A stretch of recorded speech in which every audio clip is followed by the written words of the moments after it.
नमस्कार। सरोकार साझा मंच की अक्टूबर माह की मीटिंग में चूँकि सभी व्यस्त थे तो इसलिए और अवसर भी था तो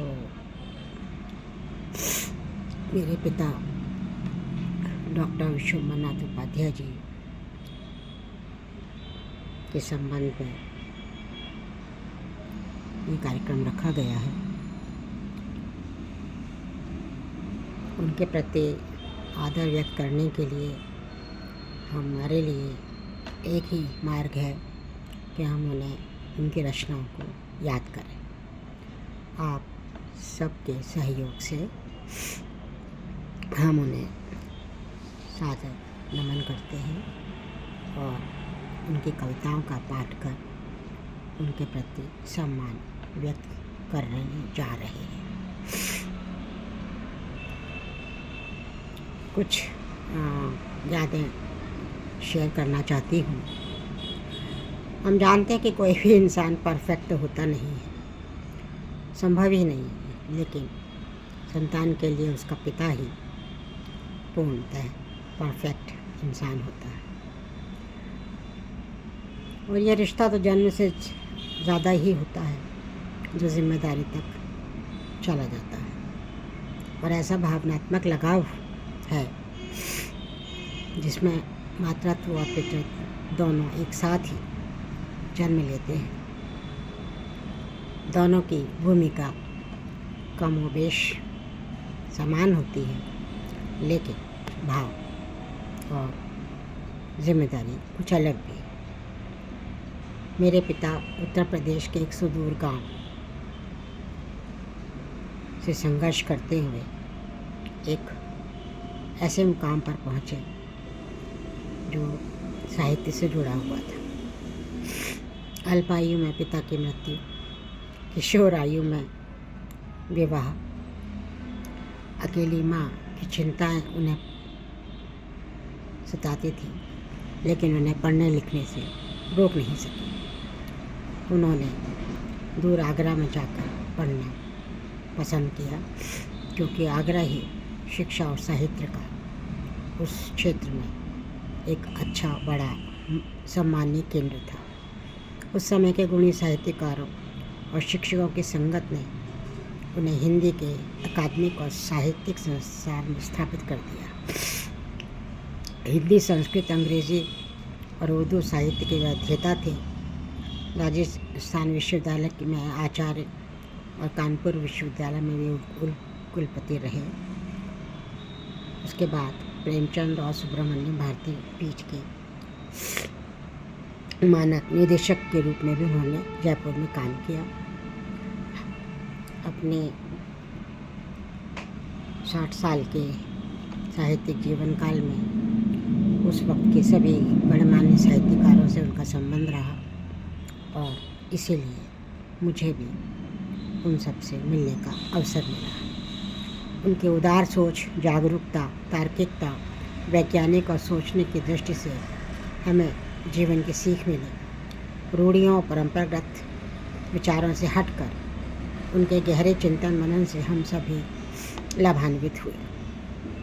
मैं गर्व से कह सकती हूँ कि हमारा परिवार उनके दृष्टिकोण का उदार और विस्तार का भाव परिवार, समाज और लेखन में लेकर चलता है। मैंने उनसे बचपन में ही हिंदी और संस्कृत के कठिन पाठ पढ़े हैं, वाद विवाद के विषय उनसे समझे हैं। अपनी गलतियों और असावधानी पर उनकी कड़ी समझाइश भी आज भी याद है। अपनी परेशानियों में उनकी सलाह और साथ हमेशा मिलता रहा और सही और गलत का परख करने की थोड़ी सी बुद्धि पाई। नैनीताल में वे अपने कंधों पर बिठाकर ऊंचे पहाड़ पर स्थित हमारे घर की ओर ले जाते थे और कभी तिलिस्मी, कभी भूतनाथ की, कभी विक्रम बेताल की कुछ कहानियाँ सुनाते, बाकी मन गढ़ंत भी किस्से सुनाया करते थे और उन्हीं में अच्छे बुरे के नज़रिए की बात भी समझा देते थे। और कभी कभी कड़वी गोली भी देते थे और चिंताओं को हंसी में उड़ा भी देते थे। उनका बहिर्मुखी स्वभाव और तार्किक नज़र एक अंश में मुझे मिली है। उनसे स्वतंत्र सोच और माँ से संघर्ष करने की प्रवृत्ति मैंने पाई है। पिता होने के नाते वे ज़रा चिंता ज़्यादा ही करते थे। अक्सर महिला अपराधों की खबरें सुनकर तब कहा करते थे, तुम लड़कियों को अपने बस्ते में पिस्तौल रखनी चाहिए। आज वे हमारे साथ नहीं हैं, पर रिश्ता तो हमेशा ही रहता ही है और उस रिश्ते पर भरोसा और याद कायम है। जाना था तुमको, तुम चले गए, दूर होकर भी मन से तो नहीं गए। नातों की डोर ऐसे कब छूटती है, चमकते तारे से आस भी नहीं टूटती। अब उनका व्यक्तिगत जीवन संघर्ष में रहा और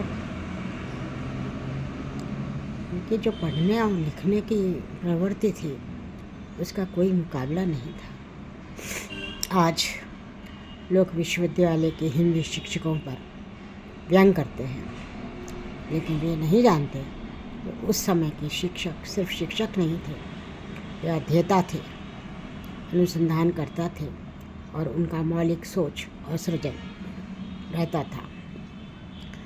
आज ना वो शिक्षा की वो प्रणाली रही है, न हिंदी साहित्य के प्रति या कला के अन्य जो विषय हैं उनके प्रति लोगों का लगाव रहा है। व्यावसायिकता बढ़ती जा रही है, तकनीकी और वैज्ञानिक विषयों की ओर अगली पीढ़ी का आकर्षण बढ़ा है। उसमें कुछ गलत नहीं है, लेकिन कला, साहित्य और संस्कृति के विषय अछूते रह गए हैं। कुछ माहौल ऐसा है, कुछ पढ़ाई लिखाई की तरीका बदल गया है। मौलिक किताबें कोई पढ़ता नहीं है, साहित्य लिखना चाहते हैं लेकिन उसके पीछे कोई आधारभूत उनका ज्ञान नहीं है। तो ऐसी स्थिति में साहित्य का स्तर भी कैसा होगा हम और आप समझ सकते हैं। अब जहाँ तक उनका मूल्यांकन है तो वो तो हम और आप कर नहीं सकते इतने कम समय में, लेकिन कुछ कारण ऐसे रहे क्षेत्रीय या कहें कि जो मेट्रो शहर की जो साहित्य राजनीति है उसमें द्वितीय श्रेणी के शहरों के लेखक, साहित्यकार, शिक्षक थोड़े पीछे ही रह जाते हैं। लेकिन मैंने देखा है उनको मुकाबला करते हुए, संघर्ष करते हुए, अपनी बात रखते हुए वो अंततः अपना स्थान बनाते हुए। प्रगतिशील लेखक संघ के वो सदस्य भी रहे। यूँ कहें कि उन्होंने उनके सम्मेलन भी कराए। विश्व हिंदी सम्मेलन के प्रथम जो अधिवेशन नागपुर में हुआ था उनमें भाग लिया। अनेक राष्ट्रीय अंतर्राष्ट्रीय स्तर के सम्मान भी उन्हें मिले, लेकिन जिस साहित्यिक स्थान का उनका कहें कि एक श्रेय था वो उन्हें नहीं मिला। उसका कारण यही है कि आज उस स्तर के पढ़ने वाले या लिखने वाले या उस तरह के सोच रखने वाले लोग अब कम हैं, बहुत कम हैं। और अतीत की परछाई कभी ख़त्म तो नहीं होती है लेकिन धुंधली पड़ जाती है।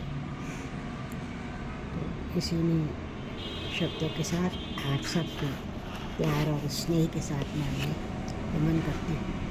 आप सबका धन्यवाद।